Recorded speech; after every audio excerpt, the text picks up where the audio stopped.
So the day before yesterday, I had a shit day on the Camino. I'm not going to dress it up any other way. Now, I'm speaking about it 2 days later because I needed to get a bit of perspective on it. And at the time, I couldn't have given you that. But a little bit of distance from it has helped me to see it for what it was. It was a long day to start with. So Riaño, which I travelled through, so it was from Portilla de la Reina, and Riaño, which is the normal stage stop, only had very expensive accommodation. The cheapest I found was €65, which is just way over my budget.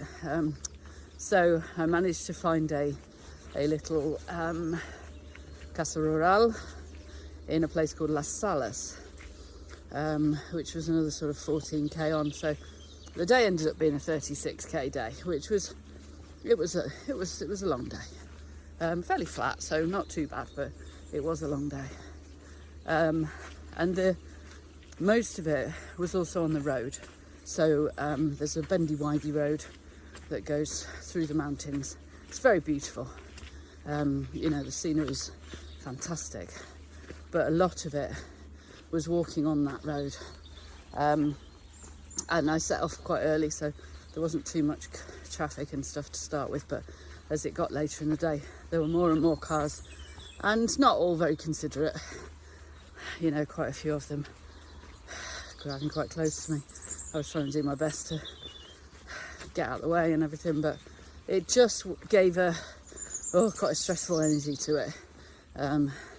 You're not only kind of thinking about your walking and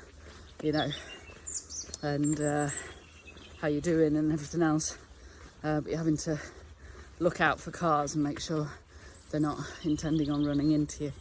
The other thing was the rain, so it was like on and off rain all day, and I'd much rather it just either pee it down or don't bother. But when you're sort of constantly putting on, taking off your gear and changing for the temperature, and isn't this pretty? It makes it quite it's just I swore at my poncho a few times. Fortunately, my poncho just hangs on my backpack, so it's actually not that difficult. It wasn't like I had to keep taking off my rucksack or anything like that, but it's just a bit painful. But I think the main thing that happened was first thing in the morning. As I was walking down the road, there was a farm on the left-hand side of the road with loads of cattle, and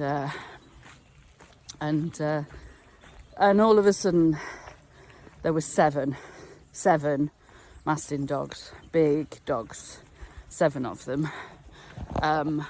They were so loud, and they were all free. They were all, running around free. They weren't chained up or anything like that. And I can really understand it round that area. There's bears, there's wolves. You need those dogs to protect your livestock, absolutely. But oh God, it was terrifying. There were 3 on the side of me, 1 in front, 2 behind, and then 4 up on a little ledge on the right hand side. So they're obviously sort of patrolling, the woods nearby. They were so loud, and I didn't have my poles out at the time because I was walking down the road. I thought, I'm walking down the road for a bit, so I won't bother. And my little ultrasonic device, I don't think has any effect on those big dogs. They really weren't that bothered by it. So I just kept walking, just walking through, and one of them that was in front sort of came alongside me, and actually I felt his nose touch my hand, at which point I kind of pulled my hand out of the way. I think it was helpful because I'd got my poncho on, which was sort of flapping behind me, so that was probably quite nice that they couldn't get a real good look at my legs. But I just carried on, and eventually, it was only a few minutes really, and I walked past, but my whole nervous system was just shot after that. And I think that I carried that with me through the rest of the day. Any noise I was in I was just so jumpy. And there was a part of the Camino later on where the Camino actually went off into a sort of off the road stretch, but there were two massive dogs there, and I just thought I just didn't have the energy to kind of put my big girl's pants on and pass them. So I stuck to the road. It wasn't a massive stretch, but it would have been nice to get off the road for a bit. But I also, it's sort of looking back on it now and reflecting, I think, you know, I'd passed 3 mastins the day before when it was actually really dark, and they were loud, they were very loud, and they were close. But it kind of feels like they're just saying, look, you go anywhere near our livestock and I'm gonna have a piece of you, you know.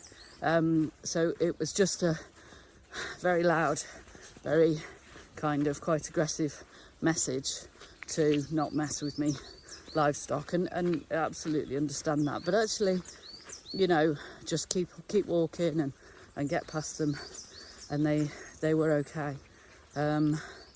So I kind of logically understand that I think they're probably not going to bite me, those big dogs, unless I do something to something, or, you know, actually go near the animals.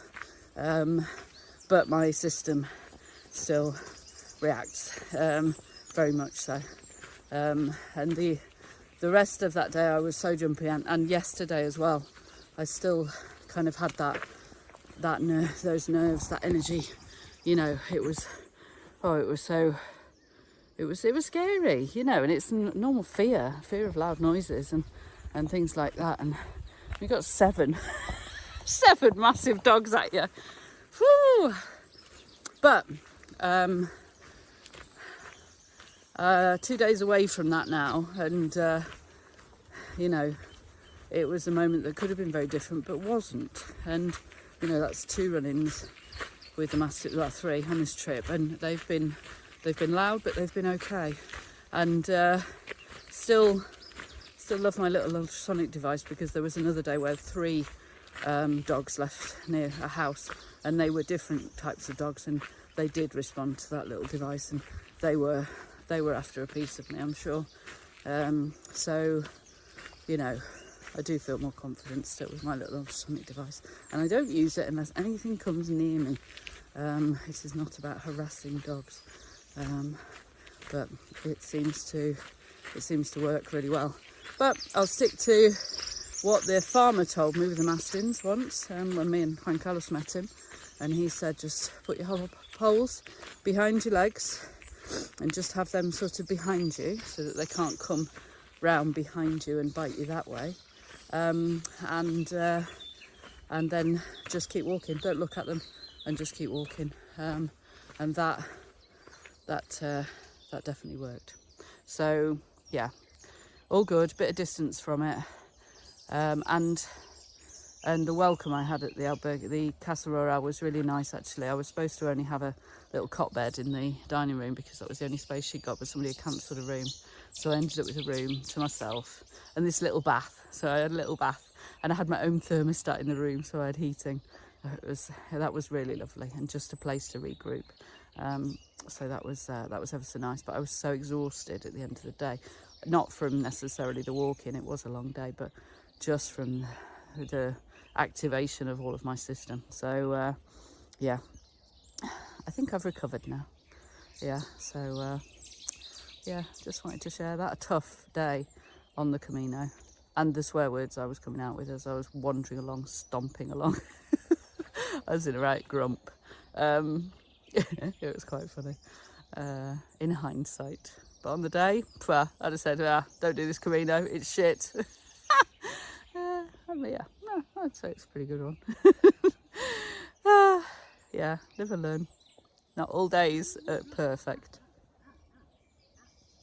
Now see, there's a dog and my whole system's got activated. Yeah, I'm going to get my little device out now. Take care. Bye-bye.